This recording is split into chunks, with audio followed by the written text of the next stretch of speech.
Hello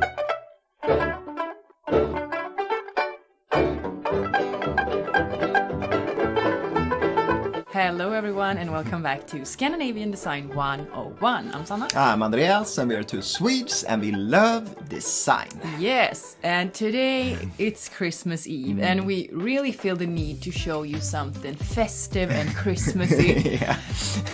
And therefore we're going to tell you about 3 Swedish Christmas traditions and describe how these traditions affect how we decorate our homes during Christmas time. Yeah, and now let's begin by talking about candelabras. Yes. And there's 2 traditional types often seen in Sweden. One holding 4 candles and an electrified version with 7 candles. And both these candelabras can be seen in the windows of almost each and every Swedish home around Christmas. Yeah, really.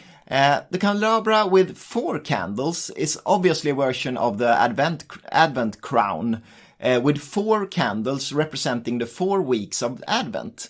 The first candle is lit on the first Sunday of Advent, the second on the second Sunday, and so on. Mm-hmm. Yeah, you get it. And the tradition was introduced in Sweden in the early 20th century, but it didn't become a common practice until the 1930s. At the time, companies like Nordiska Kompaniet, for example, started advertise Advent candelabras, and soon the tradition became a given part of the Swedish Christmas. The classic version of this candelabra is quite simple, for example, like a wooden or metal rectangle with 4 candle holders. They are often being decorated with moss and a bunch of more or less tacky mushrooms or gnomes or something. Yeah. Tacky? Yeah. But over the years, several Swedish designers have done their own versions of this classic. And one example is this pig made from stoneware by Lisa Larsson for the porcelain manufacturer Gustavsberg. And let's take a look at some other designer candelabras. Yeah. Should we show them our? Yeah, perhaps we should. It's just back there. Yeah. Made by me, myself. Made by you, yes. Because you think the other ones are tacky. Yeah. Mm-hmm.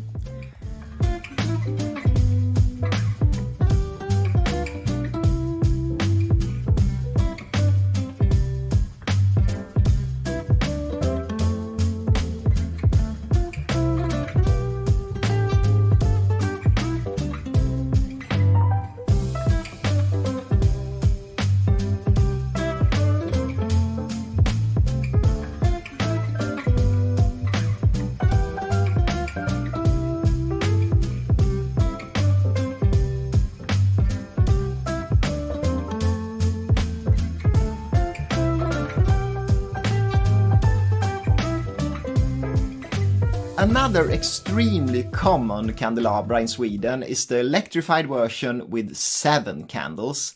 And if you take a stroll in a Swedish town in the weeks before Christmas, you will see one of these in almost every window. Yes, every window.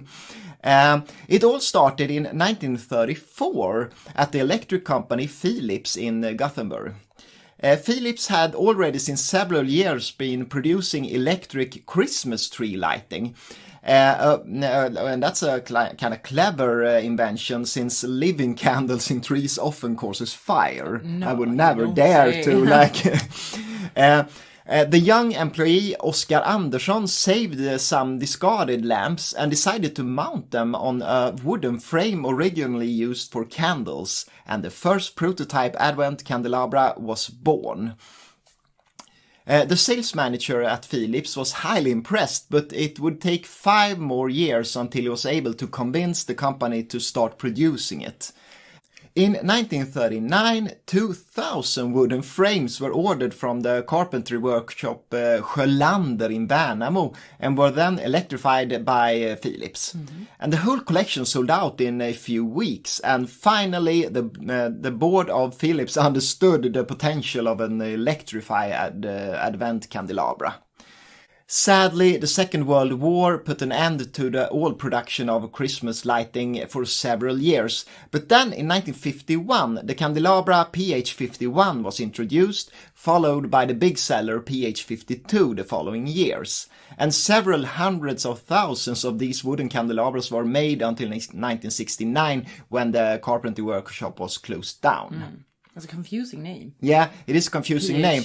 Or it stands for Philips. Oh, Philips, yeah. It's not PH, Paul Henningsen. No, that's confusing. But you see these candelabras on, for example, the auction site Tradera very often. Yeah, all of the time. Yeah.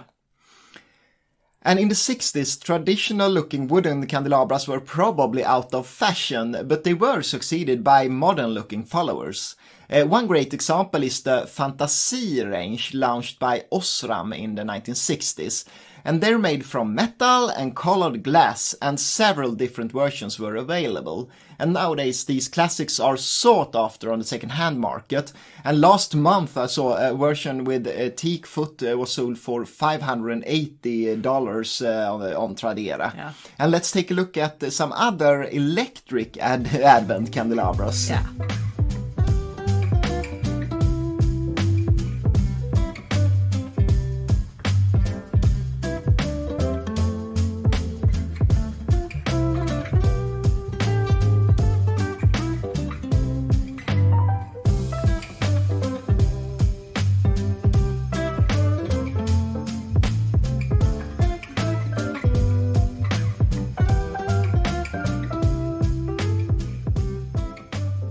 The tradition I'm going to tell you about is a bit outdated, I must admit, and have less to do with decorations, but I don't really care because it's too weird not to tell you about. And it is the Yule goat. Yes, goat. It's kind of the predecessor to Santa Claus, but with a much more scary vibe. He is believed to have his roots in medieval Catholic beliefs in a story about a saint called Nicolaus, and in particularly how he delivered gifts accompanied by a person dressed as a goat. This goat person was held by Nicolaus with a rope and was a symbol for the devil. A very popular symbol in the medieval times. Yeah. The Saint Nicolaus had the devil under control with this rope. It is weird, but... Yeah.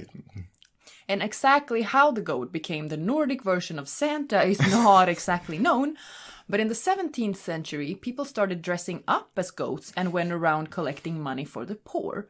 But very soon it became collecting money for yourself to get drunk, a straight up begging, yeah. This was later forbidden in the 18th century, but this dress-up tradition was brought back and the goat was yet again popular.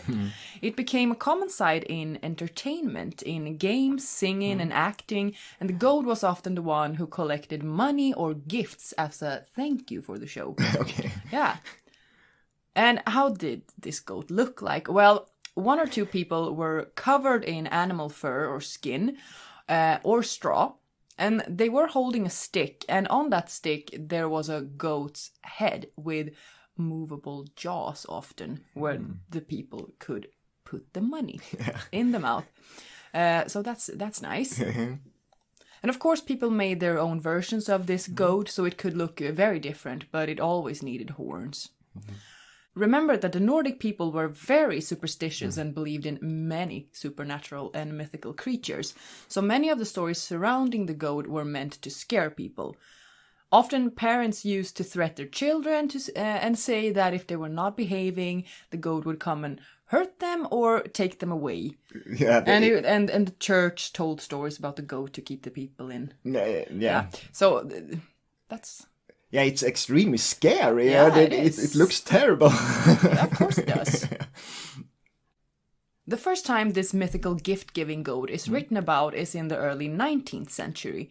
It's said that it came and threw in the gifts through the door, or it came in and asked, are there any nice/good children here? And if they answered yes, they got a gift. And the goat most often got a drink, so that's nice. This saying is actually still used today, but by Santa Claus. Yeah, almost exactly the same tradition. Yeah. They all say it here in Sweden. Yeah.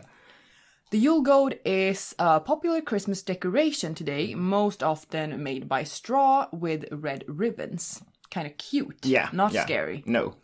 And no scary goats in the homes. No scary goats anymore.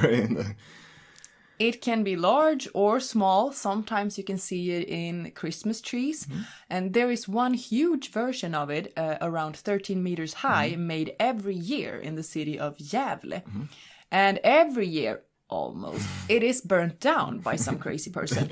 So now that is kind of the tradition. Yeah, that's a known Swedish Christmas tradition. And the Yule goat is apparently having an upswing right now at this moment as the gift deliverer by people wanting a more genuine Swedish Christmas. So who knows, maybe he's coming back and will be delivering presents and scaring children around Sweden. I don't know. Yeah, perhaps he's coming to you this year. No, I don't think so. No. The Lucia celebration is a famous part of Swedish Christmas tradition. And guess you've all seen at least pictures of a Swedish Lucia procession led by the white-dressed Lucia with the flaming candles in her crown, trailed by handmaidens called tärnor, star boys called stjärngossar, and gingerbread men. Pepparkaksgubbar. Yeah.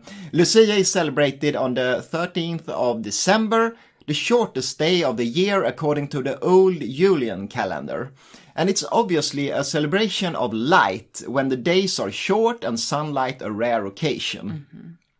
The Lucia Day is sometimes translated to St. Lucy's Day, but I don't think that's a good translation. Lucia isn't really considered a religious happening by most Swedes. Instead, it has become a fun event for kids, dressing up and singing songs, like a bit like trick or treat on Halloween or something. And they always do it in school. Yeah. One might think that the modern Lucia celebration is an ancient tradition, but that's far from true. The history is quite unclear. Some historians claim it is celebrated in remembrance of the Italian Saint Lucia, who, according to legend, was burned on the stake for her Christian faith.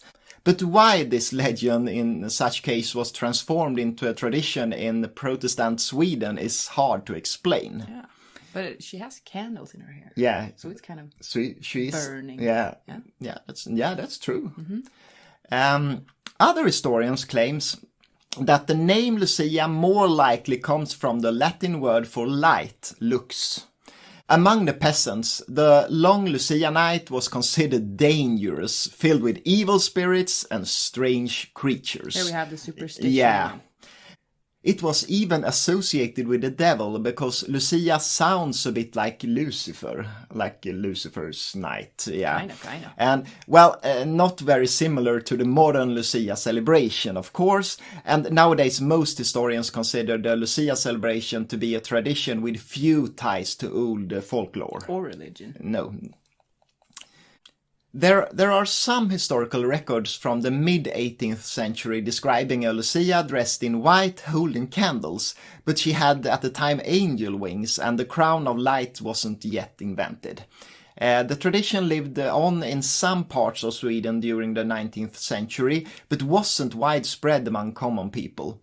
At the turn of the century, the modern Lucia celebration started to take shape, but the large breakthrough came in 1928 when the newspaper Stockholms Dagblad arranged the first ever Lucia competition. The readers could vote for their favorite Lucia candidate among a handful of selected girls. Often blonde with long blonde hair. Yeah, almost always. Yeah. And the winning girl then led a large Lucia procession with electric candles in her crown. Electric candles already, that was quite innovative. Actually, yeah. But it was extremely dangerous with these living lights. Yeah, hair and fire, that's no that's no good. It was a huge success, and within years the tradition spread to local newspapers all around Sweden. All this attention in media spread the tradition of a Lucia celebration to schools, churches and homes all over Sweden. Yeah. And there are a lot of decorations and design objects associated with Lucia, and most famous is probably the stoneware Lucia procession designed by the ceramist Lisa Larsson in 1979 for Gustavsberg. The series, simply called Advent, consists of a Lucia, a starboy, a handmaid, and a child dressed like Santa Claus. Mm-hmm. A large version was also introduced in the 1990s. Figurines by Lisa Larsson are sought after on the second-hand market, but these figurines are not among the most popular and cost somewhere around like $100 each. But around Christmas time, they are most sought after. Yeah, they are. but they are not the most expensive ones. No. But I think very many were made because they are popular in Sweden. I really think so yeah. too. And that is all Yeah. for today. What do you think about these Swedish Christmas traditions? You really should tell us down in the comments. Happy Merry Christmas and a Happy New Year. And thank you so much for watching this year. Yeah, thank you. Thank you.